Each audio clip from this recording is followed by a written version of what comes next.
Okay, so get this. Just days before International Women's Day, this Nigerian senator, Natasha Akpoti Uduaghan, she publicly accused the Senate president, Godswill Akpabio, of sexual harassment. Wow. Talk about a power move, right? Yeah. We've got the CBS News article detailing the whole thing, and let me tell you, it is a wild ride. What's really striking is how this incident shines a light on all the challenges women in Nigerian politics face, Mm. especially with the timing, right before International Women's Day. Yeah, you're right. I mean, to drop those accusations right before such a significant day, it makes you think, like, was this her moment to make a statement? It certainly adds another layer to the story, and the article actually quotes Senator Uduaghan from an Arise TV interview, where she claims Akpabio told her, "You can enjoy a whole lot if you take care of me and make me happy." Okay, wow. Hearing it phrased that directly, it's unsettling. This isn't some vague insinuation. It's a pretty blatant proposition. And to think this is happening at the highest levels of government?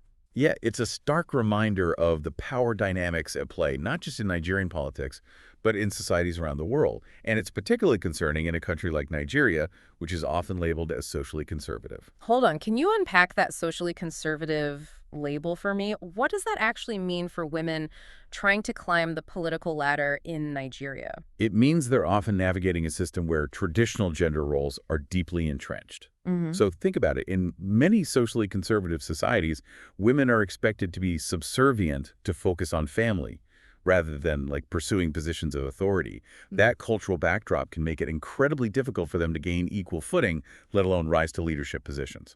So it's like they're battling against these invisible barriers built on centuries of tradition and expectation. Exactly. It's no wonder that the CBS article points out there are only 4 women out of 109 senators in Nigeria. Exactly.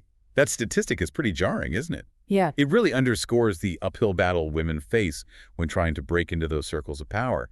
And this case with Senator Akpoti Uduaghan is a potent example of the challenges they encounter even when they do manage to reach those positions. Speaking of challenges, the article also details this incident where Senator Udughan's seating arrangement in the Senate chamber was changed.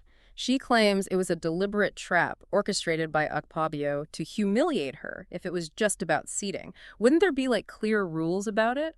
That's a sharp observation. You've hit on a key issue here. The potential for seemingly minor procedures to be weaponized. Think about it. If there are no clear guidelines, it becomes easier to manipulate the situation, to exert control, maybe even target someone you perceive as a threat. So the seating change might seem trivial at first glance, but it could actually be a way for those in power to assert their dominance and silence dissenting voices, especially if those voices belong to women. Precisely, it's about control and the subtle ways it can be wielded within a system. And what makes this even more intriguing is that Senator Akpoti Uduaghan was subsequently suspended from the Senate for 6 months. 6 months. Wow. So she spoke out against this alleged trap and they hit her with a suspension. Wait, the article says the official reason for the suspension wasn't even the harassment claims. What's going on here? That's where things get even more complicated. Officially, the suspension is linked to an earlier argument she had about the seating change, not the sexual harassment allegations themselves. Hold on. If the seating arrangement was such a big deal, wouldn't there be clear rules about it? Could Akpabio have used this as a way to target her? It's certainly possible, and that's what makes this situation so complex. Her sexual harassment petition was dismissed on procedural grounds. It makes you wonder if this was a convenient way to silence her accusations without directly addressing them. So instead of facing the harassment claims head on, they might have used this seating issue as a way to punish her for speaking out in the first place. It almost feels like they're trying to make an example of her. It's almost like they're sending a message like, don't rock the boat, especially if you're a woman. It makes you think twice about speaking up, Hmm. right? Absolutely, and that's what makes this case so significant. It's not just about one incident. It's about the broader implications for women's rights and equality in Nigeria. If speaking out leads to punishment, it creates a climate of fear and discourages others from coming forward.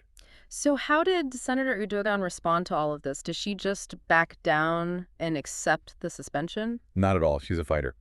The CBS article mentions this defiant Instagram post she put up and a statement where she basically says, suspension or not, I'm still going to serve my constituents. She's not letting this silence her. That's pretty gutsy. I mean, going up against the Senate president is no small feat. It seems like this whole thing has really stirred things up, hasn't it?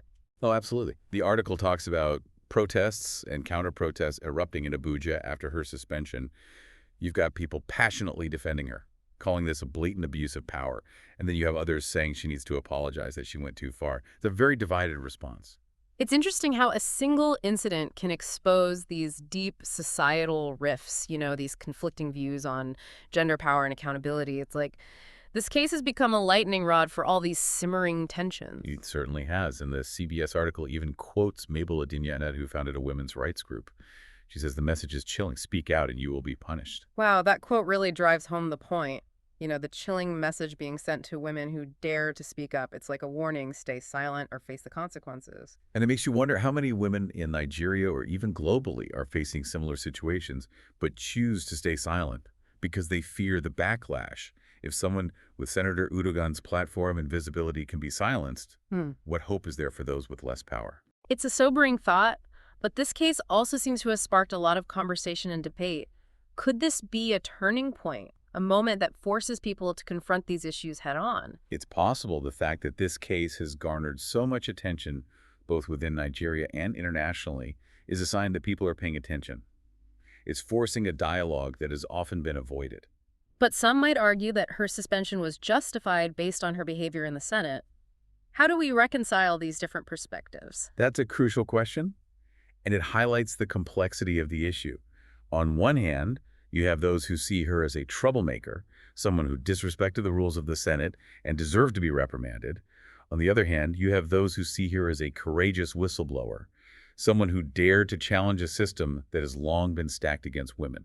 It's like we're witnessing a clash between tradition and progress, between those who cling to established power structures and those who are pushing for change. Exactly, and it's a struggle that's playing out not just in Nigeria, but in countless societies around the world. So where do we go from here? Is there a way to bridge this divide and create a more equitable playing field for women in politics?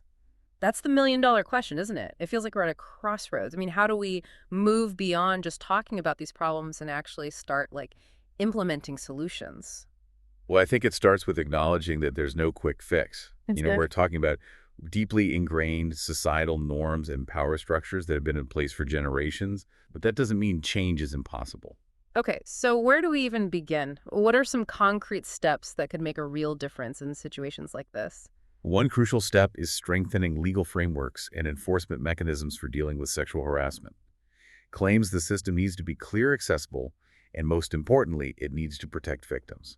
You're saying we need to make sure these cases aren't just brushed aside on technicalities like what happened with Senator Uduaghan. Exactly. There needs to be a clear path to justice, one that holds perpetrators accountable and gives survivors the confidence to come forward. But laws alone can't change everything, right? We also have to address those underlying cultural attitudes that allow harassment to persist in the first place. Absolutely. We need a fundamental shift in how we view and value women in society. It's about challenging those deeply ingrained sexist attitudes and creating a culture where women's voices are not only heard, but respected. So it's a two-pronged approach, tackling the legal framework and then pushing for that broader cultural transformation. Precisely. And education plays a huge role in both aspects. Imagine if we started promoting gender equality from a young age, teaching boys and girls about consent, respect, and healthy relationships. It's like planting the seeds for a more equitable future. I'm thinking back to that statistic about only 4 out of 109 senators being women. What if we had more women in positions of power? Could that be a catalyst for change? It's certainly a step in the right direction. Having more women in leadership roles not only brings diverse perspectives to the table, but also creates visible role models for young girls, showing them that they too can aspire to those positions. It's about representation, about seeing yourself reflected in those positions of authority. Exactly. It sends a powerful message that women's voices matter, that they have a rightful place at the decision-making table. I keep thinking about Senator Uduaghan. Despite the suspension, she's still fighting, still advocating for her constituents. That takes incredible courage and resilience. She's a powerful reminder that even in the face of adversity, we can't give up her story. However challenging, has sparked a conversation, and that's a crucial first step toward lasting change. It makes you wonder, what can we do in our own lives to contribute to that change? Even if we're not senators or activists, can we still make a difference? Absolutely. If we connect all this back to you, the listener, remember this change starts with awareness. Educate yourself, challenge harmful stereotypes, and support organizations that are fighting for gender equality. So it's about taking that knowledge and turning it into action. It's about speaking up when we see injustice, even in our own small circles. Exactly. It's about recognizing that even seemingly small actions can have a ripple effect, contributing to a larger movement for change. This deep dive has been an eye-opener. We've explored the complexities of this case, the systemic issues at play, and hopefully given our listeners some food for thought on how we can all work towards a more just and equitable future. It's been a privilege to unpack this with you. And to our listeners, thank you for joining us on this journey. Senator Uduaghan's story is just one example of the many challenges women face around the world.